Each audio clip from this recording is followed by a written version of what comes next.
Hello friends, welcome to Senthan. இன்றைக்கி fried rice எப்படி செய்யலான்னு பார்க்கலாம். ஃப்ரைட் ரைஸ் செய்கிறதுக்கு நான் ஃபஸ்ட்டு ஒரு 300 கிராம் பாஸ்மதி ரைஸ் எடுத்து ஒரு 20 மினிட்ஸ் ஊற வச்சு எடுத்துக்கிட்டேன். அதை ஃபஸ்ட்டு குக் பண்ணிடலாம். குக் பண்ணும்போது அதில் ஒரு 1/2 ஸ்பூன் ஆயில் ஊற்றிக்கோங்க. அப்புறமா பட்டையும் கிராம்பும் ஆட் பண்ணிக்கோங்க. 90% வெந்தால் போதும். நெக்ஸ்ட் என்னென்னா, அதை வடிகட்டி ஒரு ஓரமாக எடுத்து வச்சுக்கோங்க. பாருங்கள், ரைஸ் எவ்வளோ உதிரி உதிரியாக இருக்குது. நெக்ஸ்ட் என்னென்னா, ஒரு பேன் வச்சுக்கோங்க. அதில் ஒரு 2 டேபிள் ஸ்பூன் எண்ணெய் ஊற்றிக்கோங்க. ஒரு 20 சாலட்ஸ் போட்டுக்கோங்க. அதை நல்லா வதக்குங்க.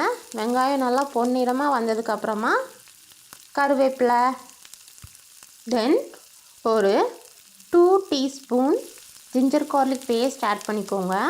அதை நல்லா சார்ட் பண்ணுங்கள்.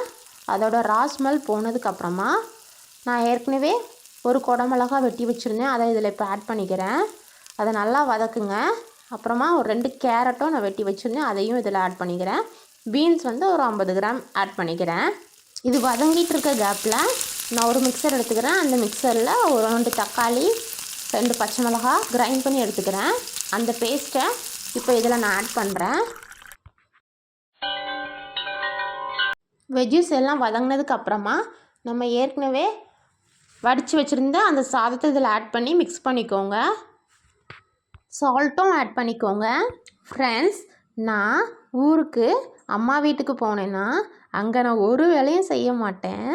அதுவே எங்கள் வீட்டுக்கு அம்மா வந்தாங்கன்னா அம்மாவையும் நான் ஒரு வேலை செய்ய விட மாட்டேன். அம்மா ரெஸ்ட் எடுங்கம்மா, நீங்கள் எனக்கு எந்த வேலையும் செய்ய வேணாம்மா அப்படின்னு சொல்லுவேன். அம்மா ஆச்சரியமாக பார்ப்பாங்க, நம்ம பொண்ணா இவ்வளோ வேலை செய்கிறா அப்படின்னு சொல்லிட்டு. ஆனால் அம்மா தான் அடிக்கடி எங்கள் வீட்டுக்கு வரமாட்டாங்க, நாங்கள் தான் அங்கே போவோம். ஃப்ரெண்ட்ஸ், நீங்களும் உங்கள் அம்மாவுக்கு ஏதாச்சும் ஹெல்ப் பண்ணுவீங்களா? கமெண்ட்ஸில் சொல்லுங்கள். சேர்ந்து சப்ஸ்கிரைப் பண்ணிடுங்க ஃப்ரெண்ட்ஸ். லைக் பட்டனை ப்ரெஸ் பண்ணிங்க friends. Okay, tata, bye bye.